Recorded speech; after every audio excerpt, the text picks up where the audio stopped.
Qışın gəlməsi ilə əlaqədar belə bir sual ortalığa çıxır ki, avtomobili qızdırıb sürmək lazımdır, yoxsa qızdırmayıb sürmək lazımdır? Əlbəttə ki, müasir avtomobilləri biz xodlayan kimi, işə salan kimi sürə bilirik. Amma bunun bir əmması var. Ondan sonra bu avtomobilə ziyan vura bilir. Avtomobilin iş prinsipi elədir ki, o istənilən halda işə salındıqda aşınma gedir. Sadəcə qış aylarında, hava soyuq olduqda bu aşınma daha da sürətlənir.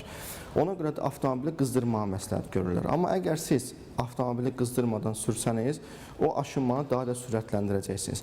Və bu aşınma ən çox nədən daha da sürətlənir? Onlar birinci növbədə havanın soyuq olması, hava soyuq olduqca aşınma daha da güclənəcək.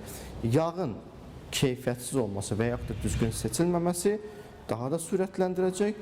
Üçüncü, dövr sayı, mühərrik dövr sayı əgər yüksək olarsa, onda avtomobilin aşınması daha da sürətlənəcək.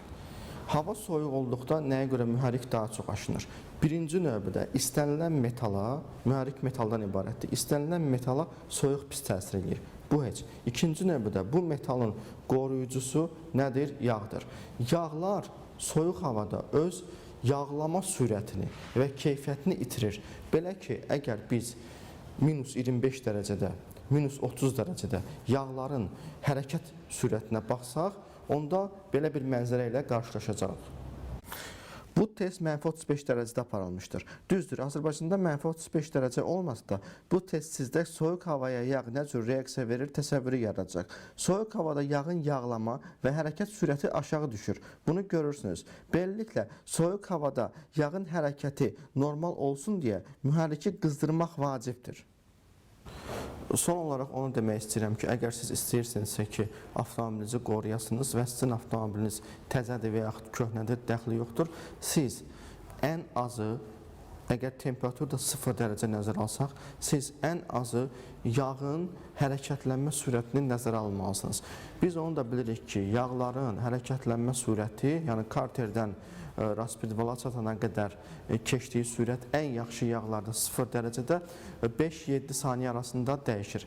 Onun üçün də siz mümkündürsə, əgər heç ara tələsmirsinizsə, səhər-səhər avtomobili xodlayanda, soyuq havada avtomobili xodlayanda ən azı 10 saniyə gözləyin. Yox, əgər sizin avtomobiliniz köhnədirsə və siz səhər-səhər bunu işə salanda görürsünüzsə ki, bu avtomobil daha ağır səs çıxardır, hərəkətə gələ bilmir, sanki boğulur, əziyyət çəkir, gücü yoxdur, onda belə bu cür avtomobilləri qorumaqdan ötürü siz daha uzun müddət gözləməlisiniz. Temperatur aşağı düşdükcə bu müddət daha da artacaq. Məsələn, əgər -5-dirsə və siz bunu öz avtomobilinizdə hiss edirsinizsə, onda siz ən azından motorun özünün səsinin düzələcəyi vaxta qədər, çünki bu hər bir avtomobildə fərqlilik göstərə bilər. Belə bir avtomobildə ola bilər 1 dəqiqə, bir avtomobildə olar 30 saniyə, amma bunu ən yaxşısı sürücü bilir. Sürücü görür ki, avtomobil artıq özünə gəldi və avtomobil artıq rahat hərəkət edə bilir və mühərrikin səsi də normaldır. Belə halda sürücü öz vaxtını seçə bilər. Yox, əgər siz bunu eləməsəz, mühərrik həddindən artıq aşınacaq. Həddindən artıq aşındıqdan sonra da mühərrik daha böyük fəsadlar verəcək və daha çox xərcə gedəcək. Onun üçün məsləhəti görürəm ki, avtomobilin yağlanma sürətini nəzərə alasınız. Köhnə avtomobillərdə isə qulaq asasınız ki, o mühərrik nə zaman özünə gəlir. Bunların hamısını nəzərə aldıqdan sonra siz minimum aşınmaya nail ola biləcəksiniz.